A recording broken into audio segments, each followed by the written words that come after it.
马太福音21章1Nemitu smaitsmu une Yerusalemu esmito pofakito mia usnuto suyu olivu o Yesu mo popeosmu nuto mo yoso chi tesiho poa muyoa euto taveia o moyoso temu uhtaito motuhchi chieu temu osnia haiti o isi seotunenichi mo sonichi lova hoi omo sonichi okonolova temu yunga ho e usnitane hochi panonte mi usnumu ho e ai ea temu e ainza tesi titato no ocha tasi osnia paea kaknenimu na e hioaeni tesi mia onia eto heogensa e ainza usaho e isutato o koto hosane si an aiti mitu semu hosi hontemu mo maeinu ho smopayota lova smopayota uhuta ukono lova omo yoso chitesi mitu maito eto Yesu ho hioa ihe ea kaka o lova ho o okono lova spoeni to uhuto lova o iachi he Yesu hotu pas mopayo o Yesu tamo botungan chicho panto ihe spoeni to seonu o Yesu he panto mo maezo mayo to isi teochachi tito evi ho spoeni to seonu mo hea muyo hea ua feihi hevasu to feihini temuno imo zo mainza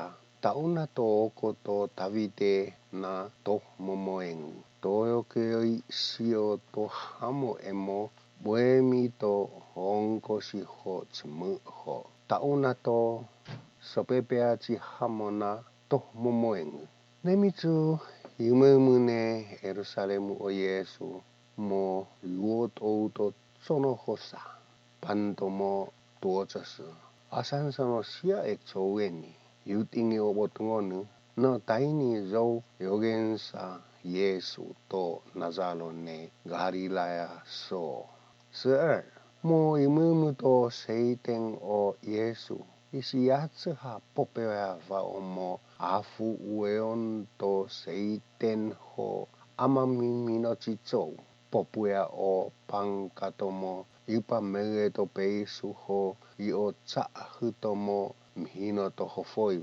miusni ho heainza isi posito seiso heainza to hamo e seitengu tera oona inoli atinghimu tizuha ho teai skuuno yaksai panto buku ho pio mo uhto seiteng ho bibimito Yesu isitu autotoma ho payov oa ihe aiti to saisi cho ho lema cho hio seiso o taununa buchi si hio to Yesu yaza tali o komo yon to seiteng ho moze nonu to koto tavitena to momoeng sonna no masusuno ihe tuotosi o Yesu usko tali cumana ihe koa moze yutinga to Yesu osu tali oisi enghato seiso osko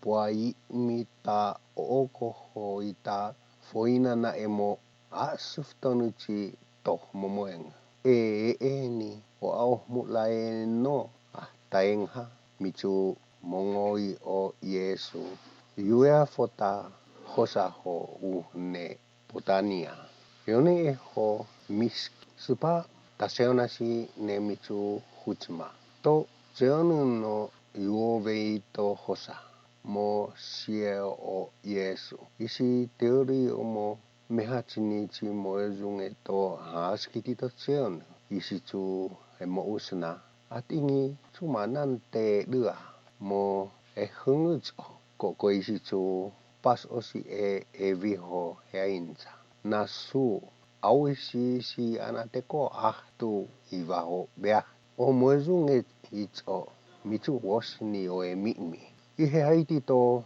tesi e a ausnaeni. Mo meo ino e amti ihe tuotosi. E vieni mo mainenuti osni o e mimi. Yut ingato Yesu. Tio ume mea la Yesu tamu. Hochi mo tama uzo ho te mapepetsvai. Eos o hioa tae vino moezunge. Te mue aeza peitsuhi. Ate anouts o maiza.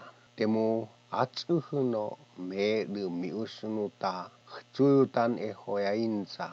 Yutsu noezuhune e tupu. Atea tuo te maezo me lu maiza. Hochi mako ea shinkoa. Eimu afu asiano inoli ho enza atea tau te pe lua.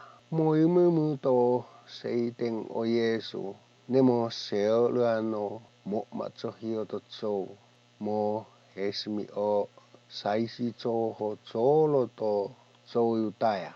Tuotosi o Yesu. Tsumana osko iftongi tonu ho osko hioa emo maiza tihi hioa. Sianamo mofita tonusum tane. Isi yut ingato Yesu. Tsoni ete o haova tuotosimu. Hochimu yut inga.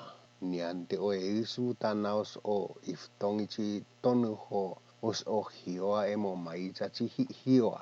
Mo iminenu na tonu to le tono no Yohane. Nenusino mo mito hamo hochieno o te mitatso. Mitu ahoi yupa e tsuho. Ya inza mate toava a na te hia yut ingi. Hochito ya inza mo mito hamo. Tasi ya inza mainzi mueno te tauzwa o Yohane. Hochito ya inza mo mitatso. Mateso koeva no te he. Miteo nitatso na ato. Maiza ihe toihonga tauzwa o Yohane zo yogensa. Yesu inga o Yesu. Wa imjatso hivi. Isi miisinito Yesu heinza. Ezau ate o Yesu tamutsu mana os o. Iftongi tonu ho os o hioa e hioa eni. 28. Isi vahaya inza to Yesu. Panton a tsoni po usa. Os o utia tsohivina buha au namu. Panto chihichi mo eayosochi oko. Isi miusni omo mameo ito oko hoia inza. Oko. Tekon a uhto am tsuyu hoia hiwa maitane. Moyut ingi. O ate os a e oh. At ingi muatavi ma susua e hotu e oh. Isi eza miusni to amohe o haesasi ho totiski o e esi. Yut ingi o haesasi. Te amo te otu e oh. At ingi o amoa te oh. Emo e osachi oko. Nenu namo a tu fiho no e to amohe. Ihe yut inga. Ai omo mameo ihe. Heinza to Yesu. Te o buwame la e Yesu vutamu. O le tamuhono hoi o no asisi. Matea o he. Mueoho me du o koto pungu to hamo.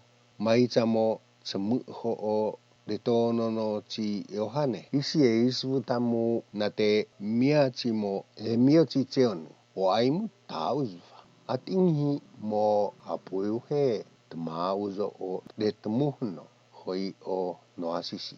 Imu huchevi. At ingi o amo aizuhuna tohungumu. O aimu tauzva. San ivahaya inza to Yesu. Te mueno ivahata lui emo hunasichi e po usa. Panto chihichi tauke mo to uho moyai am tuyu. Moyai yupuho e kuyungvi o auku kuyungusi. Meifeongo to taichosi ho moyai oona smasputsu emi. Meats uto tatakano maivhongu. Atave isi topa yuvahneni to leaezoi. Iachi yuefoho tsovne. Mitu hotatsumua o amtsuyu. Isi skuna o soskuskuno ho uhto leaezoi ho enia na ntesi tanua. O leaezoi isi tiupchikza o soskuskunusi.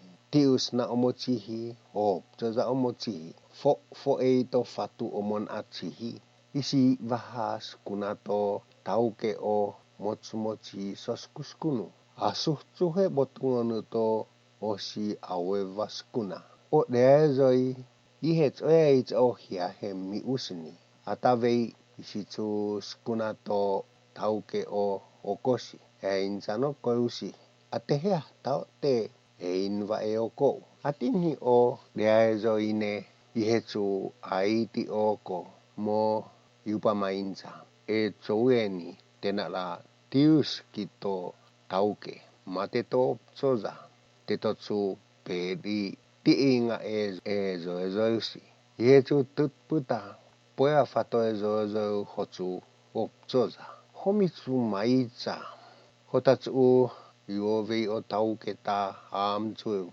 tasieno yainenu na tasi ti ausna ta deaizoi yeinza atasia ta te anana veni hotsu opsoza emo maiza kuichitso ezuhneni note medu maino esvuta ho mofino hnono tita e amtsuyusi isi miusni to Yesu hoyainza o eto seiso o mulai noa taengha onia caciha ci fatu tola demo ya yemo isicu teai atuh ca totunguca lo pepis aus na to noe ocan naeni tas a tau nonav isi vahainza to Yesu kokweno te o Yesu tamu o hamo te si mitai mutsum ho tiinga oh pungsi faini to la mele